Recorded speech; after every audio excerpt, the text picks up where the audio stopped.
the reason for this great crash out. That's what we're gonna call it, the great crash out.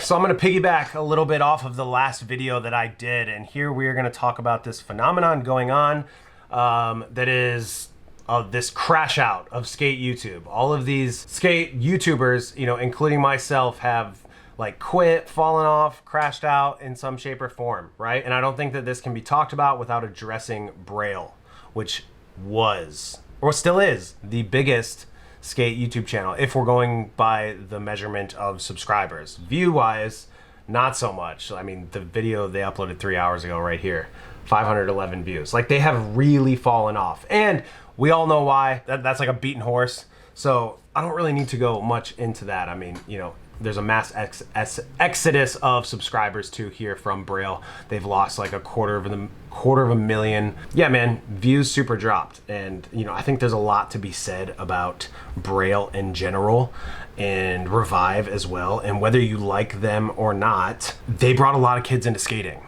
And a lot of those kids converted over to core skating. But with that being said, I think the amount of kids that they did bring into skating and the amount of casuals that they brought into skating kind of changed the term of what it meant to be a skateboarder, because now we have a lot more casual skaters, dads going to the skate park with their kids. They're getting back into skating and it's a way for them to bond with their kids, or it's just like a thing they do for exercise, or it's literally simply just an activity that they did on weekends, you know? Not so much a lifestyle like it used to be, which is how it was in the era that I grew up. Yes, it still exists for sure. And maybe the ratio is just off based off of the number of casuals that are now in skating, but I digress. You get my point, hopefully. So with Braille tanking, hot take here, you know, this is just one of many factors that are doing the skate industry as a whole a disservice. Because regardless, like whether you hated Braille or loved Braille, you knew about Braille. You either, yeah, I love Braille, they taught me how to kickflip, they got me into skating, or, oh yeah, fuck that whack, cringy kids channel. So I think the downfall of this channel has only accelerated the process and this phenomenon of like skate YouTube crash out and skate popularity maybe globally. That might be a big statement. That might not, like, you might disagree with that, but they were a big factor in bringing kids into skating. Like, I don't think anyone can argue that. So like I said in the previous video, I don't believe skating is necessarily dying. I just think the bubble that was created in the early 2000s that lasted for 3-4 times as long as it probably should have has finally bursted. In the early 2000s, you had figureheads like Tony Hawk with the video game, Bam Margera with Jackass, Rob Dyrdek with Fantasy Factory. You had all the, and they were on it. This was on like MTV and the X Games, which was like another new phenomenon pushing action sports. And for some reason, skating was the biggest out of all of the action sports that people consumed. And I think it was just like a number of factors that contributed to that. So all of those things came together to just like blow skating up. And you're probably gonna hate me for comparing these people together, but you know, and I'm not saying that they're on the same legend wavelength or whatever, but I do think channels like Braille and Andy Schrock's channel and just Revive as a whole were a large figurehead in the 2010s that brought a lot of kids into skating. Because dude, a lot of those kids did convert over to core skaters. And I know that personally. Either this is a sign of the times, skateboarding, which yeah, you could say that it is, or this had a direct effect on skating's popularity. And I'm saying that only as this being just one variable. This isn't the only thing. Okay, so now here, okay, this is what people are watching. As you can see, I've watched a lot of his videos. Gifted Hater being a phenomenon in this space, actually. He brought something to the table that wasn't here. So it's like, you know, he brought it completely brand new.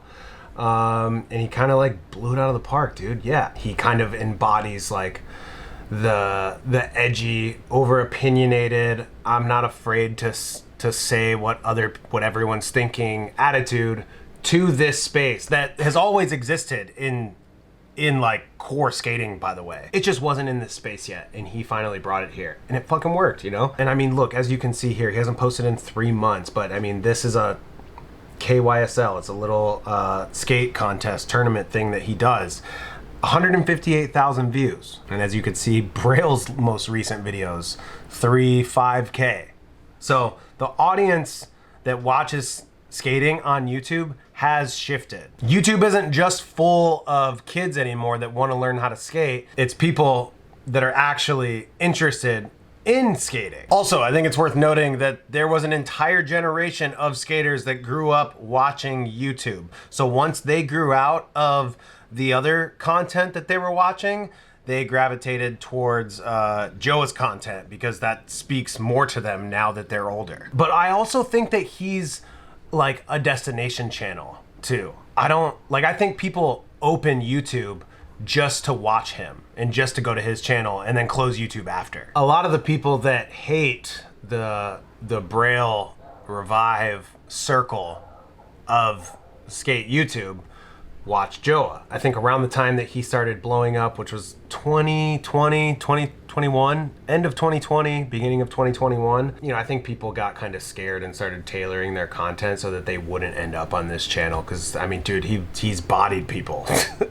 he's destroyed channels for sure. I mean, right here is a great example of somebody that needed to be destroyed that got destroyed. This was a great fucking hit piece.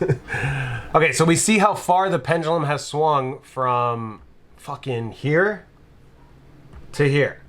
Okay, I already gave a little bit of a brief history of like, you know, where John fits into the puzzle with all of this. So I think a lot of people watching this would probably say that here, John is the biggest example of this crash out. John and I actually had a conversation about that right here. John is a special case with his crash out too. Okay, John's a big ideas man. If anyone knows John almost as much as Sarah does, it's probably me. He loves to start endeavors and new things, and he gets really excited about it. He's a dreamer, you know, so and that's really apparent on his channel when he decides to switch things up, and then if they don't work as fast as he would like them to, he abandons it. And I think that this is a phenomenon amongst YouTubers because we've seen success from certain videos and certain things that we've done on the internet doing well, so we get lost in this idea that like we just expect that like whatever we decide to do, people will be on board with. I think this is a big mistake that him and I both have made, and that I think a lot of people make. The reason John is a special case is because, dude, he had a fucking really rough last 2 years. Like, with his baby being born breech, and 3 months early, you know, his wife being in the hospital with a staph infection while like causing her to go into birth, like we need to get this baby out of there. So he almost like lost his child. And then Sarah, his wife, her mom died, which was her best friend, you know? So like they've had a very tough year emotionally, having to move, you know, across the country a couple times because, you know, they wanted to be back out here, move back to Texas with his family. And I'm not saying anything that they haven't already said on the internet, so I'm not like outing anyone's shit here. But yeah, man, so I think he just like fucking reacted the only way that he knew how and tried to distract himself from the current shit that was going on subconsciously. Was like, I'll start this, I'll do this, I'm gonna go do this, and I'm gonna start this endeavor, you know? Like, that's what John does, you know? He's an ideas man, he's a workhorse, he wants to fucking like always be doing shit. And I think, you know, he probably didn't know how to fucking handle everything that was going on, which I mean, I don't fucking blame him. That's crazy. It just sucks because everyone publicly saw it without knowing the context of what was going on with him. So it's like the empathy wasn't there, I don't think, for the large portion of his audience. And not to mention too, John and I are the same age, and we're both now in a new chapter of our lives, or in a transition period. And you can argue maybe we've struggled with that transition period. Because I mean, dude, I've been the same way with my channel. I fell the fuck off, and I wasn't really fucking checked in. I'm fucking figuring out what's going on with my life and where I want to fucking take shit. The need to keep evolving and to keep adapting is a lot. Point being, you're entering a new phase of your life. And okay, here is another good example. Garrett, okay. Yeah, Garrett is now in his late 20s, which is fucking wild. I met Garrett when he was 19 years old. So you see here, he's not doing any skate content. Here's one. But like, I mean, he's doing skate content, but dude, a lot of his stuff is like, the first day of our trip is not going as planned. 15K, that's like pretty decent. Garrett has switched up his content to be more favorable to what he actually does every single day because he has changed as a person, right? So I think all of us that were in this space at the same time have kind of all grown together, and we're all kind of like changing as people and entering new stages of our lives. And so like, therefore our content's gonna change. Like, you can't make fucking gummy bear skateboard videos forever. Here, I mean, he even made a video right here. Skate YouTubers are dropping like flies. This is like one of many videos like this that have been made. The reason I wanted to make this video is because I have been watching some of these videos coming out from these skate YouTubers and like resonating heavily with a lot of the things being said, and you've even seen it on this channel. Like, this channel is not what it used to be, for better or for worse. This channel has been all over the, because I've had this channel since 2012, so that's what, 15?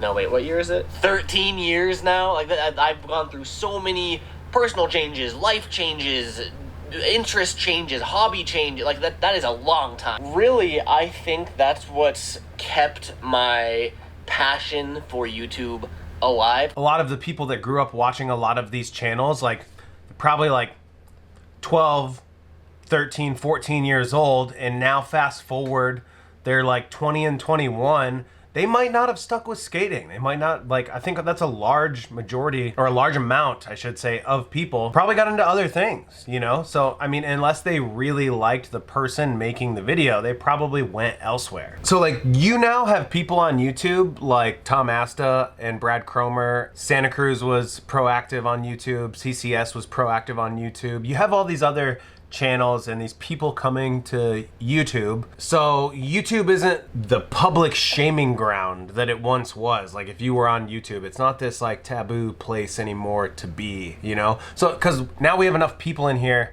that have kind of made it so that it's not that. It used to be before, like, oh, if you go to YouTube, a lot of people thought you become this unacceptable figure in skating. When you have the right guy that steps into the space, it kind of flips the public opinion of that, and then more people start doing it. So, especially with people like Brad Cromer and Tom Asta on this platform, they don't really, like, I mean, if you have guys like that who have insane resumes and catalogs of video parts and professional skateboarding careers, actual professional skateboarding careers, with the tastemaker overlords backing what they have done in their careers, when they come to the platform, you know, I think more kids are just gonna gravitate towards that. Like, the viewership is gonna go in that direction. His shit does good, man. And like, dude, Brad is a very easy person to watch skate. I'm not surprised that this all does well. So he does this thing that the first time I heard it was Chris Chan said it. He does this thing, this sell-in tactic, and I don't know that this is even conscious. This is just what Chris calls it, because Chris would consciously do this. I consciously did this, but he's not like titling his videos in any clickbait way, shape, or fashion. So like, the time has come where this style of content can now be appreciated on YouTube, and that kind of only exists in the context of what came before it, because this has always been here. People have always uploaded skating and video parts and that sort of thing, but they never got crazy number of views, you know, unless they were on like Heliclips or NKA's channel like way back in the day. So he does this like silent vlog thing. He doesn't talk, everything's selfie filmed, but it's all framed up very aesthetically, and very, like, the composition to him is important, and he'll just like film random stuff throughout his day, but he doesn't talk about it at all. It's a very classy way of doing this. I love this. I love just being like a fly on the wall and watching what's happening. Like, let's fast forward a little bit. You know, like, here's a transition shot to whatever he's gonna do next. He's at lot 11. I think that's lot 11. Yeah, man. I mean, this is just nice to watch, you know? So, again, when you got stuff like this on the platform, it's, like, it's kind of wide open. Like the viewership now is here for stuff like this, not let's go to one of my old really cringy videos. Not this.